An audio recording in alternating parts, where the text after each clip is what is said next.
네, 5월 6일 아침 8시 정각입니다. 홍보사는 출발새 아침 3부 시작합니다. 여론조사의 모든 것을 속속들이 알아보는 시간이 왔습니다. 무릎을 닥치게 만드는 예리한 분석의 주인공 배추도사입니다. 인사이트 K 배종찬 연구소장 스튜디오에 나오셨습니다. 안녕하십니까? 안녕하십니까? 오늘은 청문회 배추도사입니다. 배추도사 배종찬입니다. 예, 청문회 배추도사님. 예. 자, 그렇다면은 김오수 전 법무부 차관요, 이제 신임 검찰총장으로 지명됐는데, 네. 청문회는 아마 이달 말쯤 열릴 것 같고요, 보니까. 네. 근데 박범계 법무장관이 추천하기 전에 저희 김 전 차관이 대통령과 국정 철학이 맞아야 한다, 이런 얘기를 했지 않습니까? 네. 이 발언에 대한 여론 반응 어떻습니까? 국민들은 이 발언이 중요했을까? 네. 신임 검찰총장은 대통령과 국정 철학이 맞아야 한다. 김오수 전 법무부 차관이 검찰총장 후보자로 지명이 됐는데, 네. 이 박범계 장관이 추천하기 전에 대통령 국정 철학과 맞아야 한다, 이렇게 이제 조건을 달았습니다. 네. 여론은 달랐습니다. KSOI가 TBS 의뢰를 받아서 4월 30일부터 5월 1일까지 실시한 조사입니다. 자세한 사항은 조사기관의 홈페이지에서 확인 가능한데, 대통령 국정 철학과 신임 검찰총장과 상관이 크다, 이런 인선 기준에 대해서 어떻게 생각하는지 물어봤는데, 10명 중 6명 정도인 59%는 검찰총장은 중립 유지가 필수이므로 국정 철학 공유는 중요치 않다, 이렇게 응답을 했습니다. 예. 이 검찰총장도 국정 철학을 대통령과 공유해야 한다는 응답은 25.7%에 그쳤습니다. 아, 그렇습니까? 그러니까 이제 검찰총장이 대통령과 예. 이 국정 철학을 공유하는 것에 대해서는 국민 여론은 별로 중요하지 않게 생각하는 결과로 나타났는데, 더불어민주당 지지층에서도 이 중요하다 중요하지 않다가 거의 팽팽했거든요. 그렇습니까? 그러니까 절대적인 기준은 아니다라는 여론으로 나타났습니다. 그렇군요. 알겠습니다. 자, 그렇다면 이제 김오수 검찰총장 후보자에 대한 빅데이터 반응 어떻습니까? 네, 이게 빅데이터가 흥미롭습니다. 소셜 매트릭스 인사이트에 이제 김오수 신임 검찰총장 전 법무부 차관이죠. 예. 입력을 해봤는데, 좀 거론되기 시작한 시점이 한 4월 28일, 29일 이 시점이거든요. 예. 그 전까지는 전혀 거론되지가 않습니다. 거의 거론되지가 않거든요. 예, 누구야? 일단 존재감이 없죠. 일단. 그러니까. 그런데 이제 예. 서서히 한 4월 28, 9일부터 좀 거론되기 시작합니다. 예. 그러다가 5월 3일 지명받자마자 누구야? 김오수? 예. 누구지? 이러면서 사람들이 그동안 몰랐던 예. 이 김오수 전 법무부 장관 신임 검찰총장 지명자에 대한 언급량이 이제 급속도로 이제 늘어났는데, 예. 여기서 흥미로운 것이 5월 3일 지명받기 전인 5월 2일까지는 김오수 검색을 입력했을 때 가장 연관도가 높은 단어가 뭔지 압니까? 뭘까요? 이성윤이에요. 아, 예. 그러니까 4월 중순에도 이성윤. 예, 유성윤 지검장. 네. 예. 4월 말 5월 2일까지도 이성윤 서울지검장이죠. 그러니까 예. 유력하게 검토되었던 이성윤 서울중앙지검장이 더 주목을 받았는데, 5월 3일부터는 이성윤 연관어가 싹 사라집니다. 아, 그래요? 네. 예. 완전 사라지고 예. 법무부가 제1순위입니다. 누구지? 법무부 차관 했어? 그 다음에 이제 문재인 대통령. 예. 문재인 대통령이 임명한 사람이구나. 그 다음으로는 검찰개혁. 그러니까 이 신임 김오수 검찰총장이 앞으로 대통령의 지지율과 검찰개혁이 상당히 중요한 비중을 가지고 있는 것으로 나타난 셈이거든요. 그렇기 때문에 앞으로 이제 김오수 검찰총장이 이제 임명이 된다면, 앞으로 어떤 검찰개혁을 하느냐에 따라서 임기 5년차 문재인 대통령의 지지율에도 상당한 영향을 줄 것으로 보입니다. 근데 여기에 또 누가 올라가 있냐? 윤석열 전 검찰총장의 이름도 연관으로 올라가 있습니다. 그건 왜 그렇죠? 네. 그러니까 이제 앞으로 김오수 검찰총장이 윤석열 전 총장 대비 어떻게 검찰 조직을 안정시키느냐, 이끌어 나가냐, 이 부분도 상당히 중요해 보입니다. 세 가지를 주장했거든요. 신뢰, 민생, 공정. 바로 이 부분을 검찰이 어떻게 받아들일지도 상당히 중요해 보입니다. 민생까지 들어가 있네요. 네네. 그러니까. 김오수 전 차관 새 검찰총장 지명자는 윤석열 전 총장보다는 사법연수원 기수로 3기수가 아마 선배였죠, 아마. 그러니까요. 예. 그러니까 윤 전 총장은 상당히 늦게 사법고시를 패스를 했던 거죠. 예, 그렇죠. 네. 예, 그러니까요. 알겠습니다. 자, 인사청문회 또 이제 장관들 거는 뭐 그저께 끝났고 네. 했고 그 오늘부터 이제 이틀 동안 이제 김부겸 총리 후보자 네. 청문회가 있는데 이 김부겸 총리 후보자 여론 어떻습니까? 네. 김부겸 네, 총리 후보자입니다. 오늘은 예. 이제 청문회 배추도사라는 말씀드렸는데 네. 집중적으로 파고 들어갑니다. 아 예. 한국갤럽의 자체 조사로 4월 27일, 29일 실시한 조사입니다. 김부겸 후보가 국무총리로 적합한 인물인지 적합하지 않은지 물어봤습니다. 적합하다가 34%, 예. 적합하지 않다가 18%. 적합하다가 거의 2배 정도 높습니다. 아 그래요. 예. 그래? 그럼 적합한 거네? 모름 무응답이 거의 50%나 됩니다. 아 그래요. 아니, 모르겠다. 예. 나 잘 몰라. 이런 응답인데 이 국민의힘에서는 적합하지 않다라는 응답이 높았고요. 예. 그다음에 더불어민주당에서는 적합하다라고 하는 응답이 더 높게 나타났습니다. 이게 엇갈리고 있거든요. 그러니까 예. 오늘 내일 그냥 순탄할까?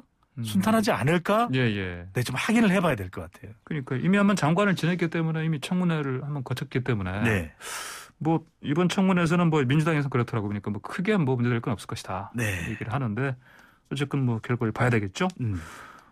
그러면 이제 이 청문회 무난하게 진행될까요? 돌발 변수 같은 거 없습니까? 무난하지는 않을 것 같아요. 왜냐하면 예.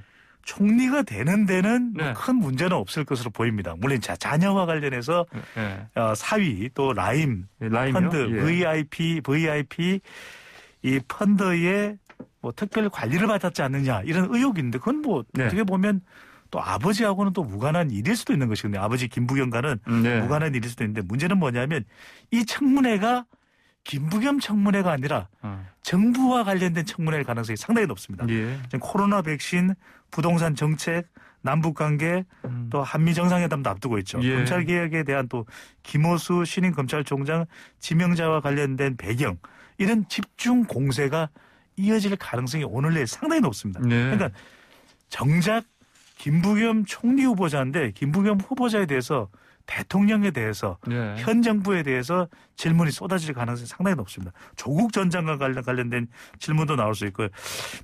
주목받았던 이제 진중권 전 동양대 교수는 예. 참고인으로서 출석을 안 한다고 합니다. 안 한다고 했습니까? 네, 그러니까 좀 이제 상황은 달라지는데 예. 추미애 전 장관 이슈에 대해서도 질문이 나올 수 있을 거예요. 그다음에 모두 이제 대통령 관련 국정 현안과 관련된 질문이 상당히 쏟아질 가능성이 상당히 높습니다. 그러니까 김부겸 총리 후보는 이미 행정안전부 네. 장관 시절에 네. 장관이 될 때 청문회를 거쳤기 때문에 큰 문제는 없을 거 보이는데 예. 김부겸 개인보다는 대통령과 정부 여당에 대한 공세를 통해서 국민의힘과 또 보수 야당 쪽에서 노리는 건 김부겸 총리 후보자가 또 경북 상주 출신에다가 예. TK 출신이거든요. 네, 네, 그러다 그렇죠. 보니까 예. 이 TK 민심이 여당 쪽으로 가지 않겠냐. 이런 것에 대해서 이탈을 원천 차단하겠다. 아, 예. 그다음에 국정 현안을 두들겨서 중도층을 공략하겠다. 또 최근에 이제 가장 주목받는 용어가 MZ 세대입니다. 네, 네. 밀레니엄 세대인 네, 네. 또 제네레이션 세대인 2030 세대의 민심을 청문회를 통해서 국민의힘이 오히려 가져오겠다. 이런 전략과 포석으로 이해됩니다. 예, 김부겸 후보자의 어떤 TK의 어떤 정체성은 좀 희석을 시키고. 네네. 예, 알겠습니다. 자, 그리고 국민의힘 쪽 가보시죠. 네. 이제 먼저 민주당은 이제 당대표, 원내대표 다 뽑았는데 국민의힘은 아직은 당대표 뽑아야 되는데 네. 이 대표 관련해서 여론조사 있었습니까? 그러니까요. 이게 네. 국민의힘 원내대표는 예. 김기현 의원으로 결정이 됐죠. 예, 예. 그러다 보니까 영남 쪽은 좀 어렵지 않겠냐 이렇게 이야기를 하는데 저는 이건 다를 수 있다라고 볼 수 있는 결과가 또 나왔습니다. 아, 그래요? 예. 예, 머니투데이와 미래한국연구소가 지난 1일 여론조사 PNR 리서치에 의뢰를 해서 차기 국민의힘 당대표로 누가 가장 적합한지 이제 물어봤는데요. 자세한 사항은 중앙선거여론조사 심의위원회 홈페이지에서 확인 가능합니다. 응답자의 18% 압도적이지는 않습니다. 네. 나경원 전 원내대표를 선택을 했습니다. 18%가 네. 나경원 전 의원이요? 주호영 예. 이 예. 대표 대행이 주목을 받아왔거든요. 아니, 주호영 될 거 아니냐 이렇게 생각했는데 예. 주호영 지금 대표 대행은 예. 13.4%의 지지를 받았습니다. 그러니까 예. 나경원 전 원내대표가 4.6%포인트 더 많이 받았는데 중요한 건 이제 네. 국민의힘 지지층입니다. 국민의힘 지지층에서는 나경원 전 원내대표가 25.9%, 예. 그다음에 주호영 대표 대행이 22.8%. 그러니까 국민의힘에서도 나경원 예. 전 원내대표가 더 앞서는 결과로 나타났습니다. 그렇군요. 네. 이거 뭐 어떻게 해석이 됩니까? 자, 이러다 보니까 그러면 나경원 전 원내대표가 상당히 유리하겠네.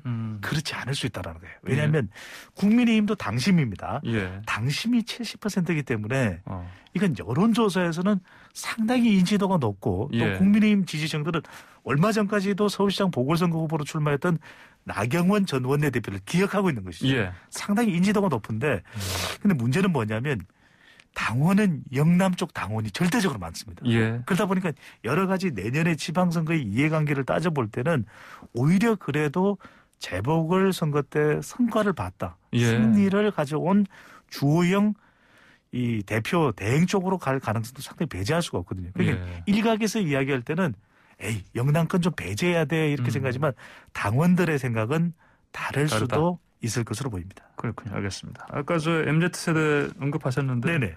이번에 그 문재인 대통령 국정수행 관련해서 이 2030 세대 아니겠습니까? 네. 지지율 많이 내려간 상황이죠. 그러니까요. 예. MZ세대라고 MZ 이야기를 세대. 하는데 예, MZ세대. MZ세대가 1980년대 예. 이후에 태어난 세대를 이야기하니까 20, 30대입니다. 예. 네. 항보선 앵커와 예. 배추도사도 MZ세대입니다. 그걸 뭐 이렇게 무슨 비밀인 것처럼 밝히시고. 네네, 아닙니다. 예. 대단한 비밀은 항보선 아닌데. 앵커와 네. 배추도사는 예. 마징가 Z세대입니다. 아, 그렇습니까? 네, 왜 그랬습니까? MZ세대. 죄송합니다. 예, 예. 방송사고는 아니죠. 아, 예, 예. 네. 저도 좀, 예. 네, MZ세대의 지지율이 얼마나 차이가 나냐면 한국갤럽 기준입니다. 자세한 조사로 자세한 사항은 조사기관의 홈페이지에서 확인 가능한데요. 예.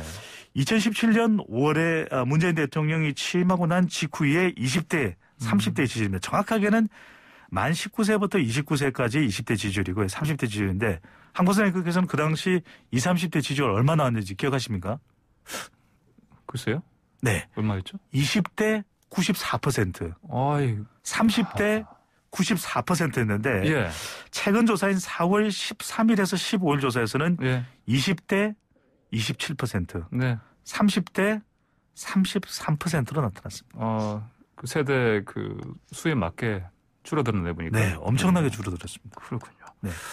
그러면 이제 이 2030 세대 지지율 회복 위해서 어떤 노력이 필요하겠습니까? 네, 차기 예. 대선은 MZ세대가 결정한다 이런 얘기까지 나오고 있거든요. 예, 예. 우린 이념에 상관하지 않는다. 그래서 중요한 것이 이 2030 세대의 지지율을 회복하기 위해서 2030 세대에 대해서 안 타고 아는 척하지 말 것. 네. 그러니까 정작 20대는 30대는 이 남자 이 여자라는 표현을 상당히 싫어한다고 합니다. 아, 그래요? 아는 예. 척하지 말고 두 번째 있는 그대로 받아들이고 이해하는 과정이 필요하다. 세 번째 성과가 없더라도 소통하고 지속적으로 마지막 임기 1년 동안 열심히 노력하는 모습이 네. 중요해 보입니다. 그렇군요. 대통령 지지율 이전에 30% 법칙 그 말씀하신 적 있습니다? 네, 그렇습니다. 지금 이게 황추세 법칙이 되고 있기도 한데요. 그래요? 예. 예. 네네. 출발세 아침 법칙이 되고 있는데 30%의 법칙은 예. 대통령의 지지율이 30% 이상이면 그런 대로 정권 유지 가능하다고 보는데 예, 예. 30% 미만으로 내려가는 게 상당히 또 두려워집니다. 이번 조사에서 다음 대통령 선거 방향을 물어봤는데요. 이 야권 쪽으로 정권 교체될 가능성이 높다가 거의 60% 가까이 그래요? 나타났습니다. 같은 PNR 리서치의 조사 앞서 소개해드렸던 조사 결과인데 예. 더불어민주당이 정권을 유지한다는 응답은 35.4%로 나타났고 정권 교체 가능성이 높다는 것이 거의 60%가량으로 나타났는데 20대 30대의 결과도 비슷했습니다. 그리고 그래요? 중도층에서도 예. 정권 교체 의향이 더 높게 나타나서 어떻게 하면 이 30% 법칙이 적용되지 않도록 예. 지지율을 끌어올리는 것이 가장 중요한 국면이 되고 있습니다. 그렇군요. 알겠습니다. 오늘 말씀 여기까지 듣겠습니다. 고맙습니다. 감사합니다. 네, 지금까지 인사이트 K의 배종찬 연구소장이었습니다.